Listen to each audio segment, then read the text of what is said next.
Welcome to the latest episode of Lo-Fi Travel. Hoa Lo Prison, Hanoi, Vietnam. In 1869, the French built Hanoi's local Maison Centrale, a generic term for a prison that holds dangerous and long-sentence criminals, on Stove Street, or Hoa Lo. The prison is most familiar to Americans like me as the Hanoi Hilton, where American fighter pilots who survived bailing out in northern Vietnam during the Vietnam War were held and tortured.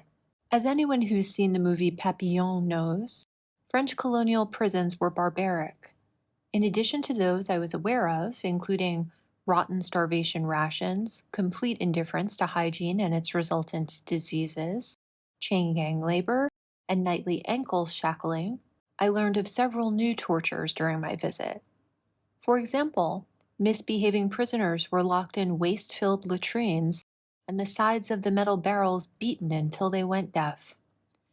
Pregnant women were forced to give birth with no medical care, and if they had no family nearby, their babies were imprisoned with them, but given neither food nor clothing, etc. I don't wish to list all the atrocities described, and I'm sure there were others, rape, etc., that were not described by the audio guide either. The prison and the rest of Indochina was briefly seized from the French by the Japanese in 1945, but returned later the same year when the Japanese surrendered to the Allies, ending World War II. Though Ho Chi Minh declared Vietnamese independence in 1945, beginning the First Indochina War with France, the prison was held by the French until that independence was actually achieved, with the Geneva Accords signed in 1954. From 1954 onwards, Hoa Lo was used to hold local criminals. From 1964, American prisoners of the Vietnam War as well. The last American prisoners were released from Hoa Lo in 1973. After that, it was used for ARVN prisoners of war, and particularly after the fall of Saigon in 1975 and reunification of North and South Vietnam in 1976, political dissidents. The last prisoners were relocated from Hoa Lo to more modern prisons by the late 80s. The bulk of the building was actually demolished between 1993 and 1996 to make way for Hanoi Towers, a hotel and apartment building complex. The preserved buildings are the most historically significant ones: the entry gatehouse, two examples of men's and women's quarters, the dungeon, death row, the blue room where American pilots were tortured. There are related artifacts on display in each area. There's also a memorial with golden plaques commemorating the Vietnamese political prisoners, and outside there's a shrine for those who passed away at Hoa Lo, and a commemorative garden honoring countries with dedicated protest movements against the Vietnam War. There are a few alternative facts you need to know before you step foot into Hoa Lo. Number 1. Those who committed violent crimes in the name of Vietnamese nationalism were patriots and heroes justified in their actions. Poisoning the food of an entire garrison of 200 French troops with the intent of killing them, commonly known as the Ha Tang plot, or wiping out a third of Vietnamese Christians for fear they would ally with the Catholic French, also known as the Con Vung movement, were not crimes. They were necessary protests against the enemy oppressors. No criminals were held at Hoa Lo, just patriots running an honorable revolutionary school, okay? Number 2. French jailers were brutal, sadistic, and culturally insensitive, but Vietnamese jailers, using the same methods, in the same setting, were providing humane care consistent with the Geneva Convention. American POWs specifically were never tortured. In fact, they were treated to candy, cigarettes, and recreational fun, and should be thankful for the opportunity to have known their gracious Vietnamese hosts. So what if we are all quite familiar with the dozens of accounts of torture and attempted suicide among American prisoners of war, read their autobiographies, and saw the physical damage to their bodies upon their return to the US? In Vietnam, they have pictures of them smiling while receiving medical care, okay? Number 3. Political dissidents during French occupation were patriots and heroes who should not have been jailed and tortured. But those who oppose the Communist Party of Vietnam are traitors and puppets who deserve to be jailed and tortured. Perhaps Amnesty International considers the 97 prisoners of conscience still currently imprisoned in 2022, sufficient to qualify Vietnam as, quote, Southeast Asia's most prolific jailer of peaceful activists, end quote. But that's nothing compared to the thousands imprisoned by the French oppressors. Okay? To be clear, I am anti war, anti torture, anti hypocrisy, and against rewriting history even with the best intentions. I believe the sole role of government is to serve the physical and practical needs of its citizens. To my mind, governments and politicians should neither legally impose morality beyond do no harm, extrapolated in its infinite iterations, nor offer any rubric for self identification beyond the purely obvious and necessary. I don't believe unity requires conformity or even consensus. I don't think anyone who's visited Hoa Lo would need me to explain myself, but I also don't want to be discounted as jingoistic or hyperbolic. I consider myself American by default, not by choice, and certainly not with purpose.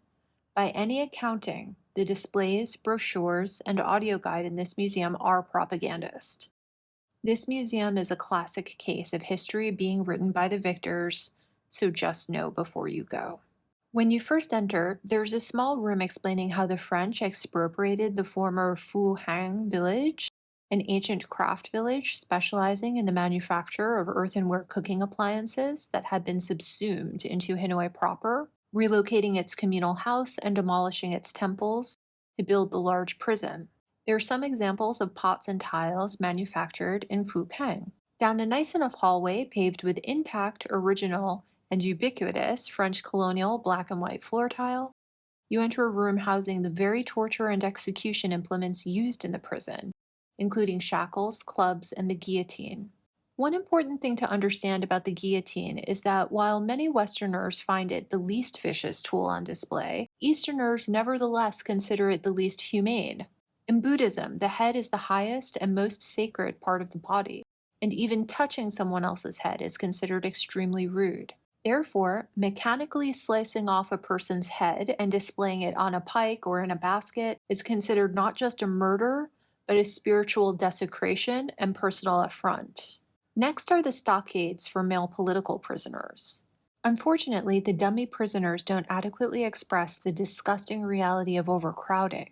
Though the prison was only meant to hold around 600 prisoners, there were over 2,000 confined to Hoa Lo by 1954, creating conditions unsanitary enough to kill off roughly 10% of the prison population each year via disease alone. The cachot, or dungeon, as we would say in English, medieval though the term may be, reserved for misbehaving prisoners, was more horrifying than I was prepared for.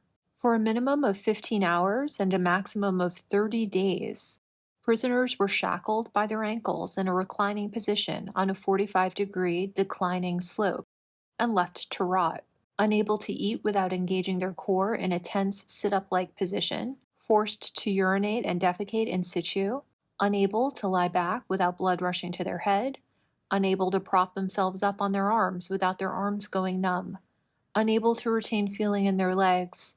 Most prisoners came out either temporarily or permanently, blind, deaf, lame, edematous, and spiritually broken. Redirected outside, visitors pass an inconspicuous tree, the tropical almond tree. This tree is the sole present living witness of those times, not a replant, and was used by prisoners to make pens, chopsticks, paper, bandages, cups, and other essentials not supplied by the jail. Equally as important, its roots were used as a mailbox to pass items between prisoners, and eventually to the outside world. Before the assigned path funnels you through the gift shop, you pass two grates and tunnels saved from the original sewer system. Using smuggled acid and metal files, several lucky prisoners actually managed to escape through these impossibly small, unfathomably filthy tubes.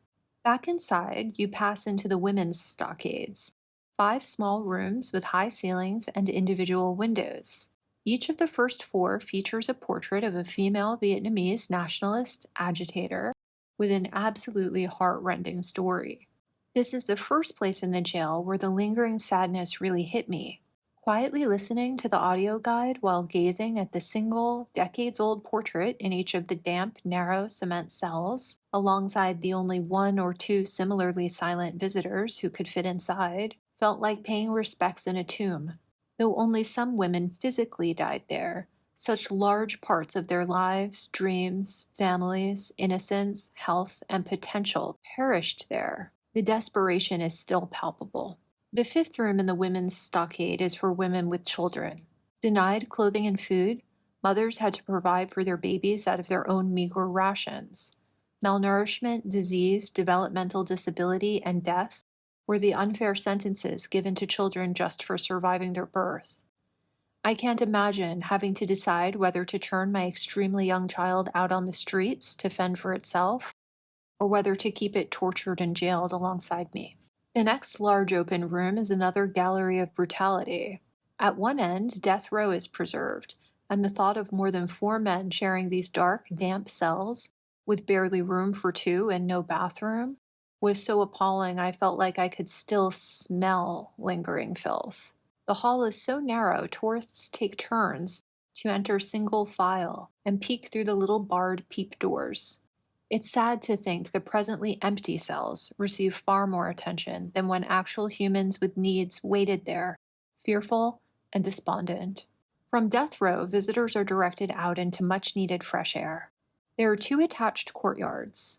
The first is a sort of patio strung with origami doves, wallpapered with waterproof displays summarizing anti-Vietnam War protests in many nations all around the world.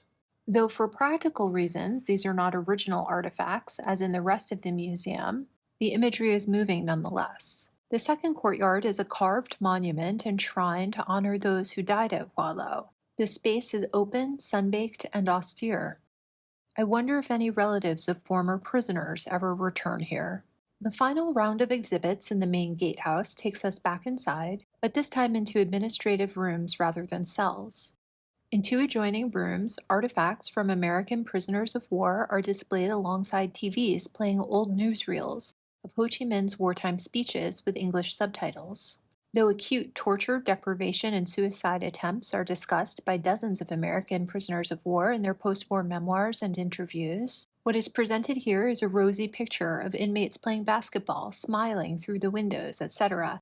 It's implied that had American servicemen known more about the Vietnamese cause, they would have never fought against it.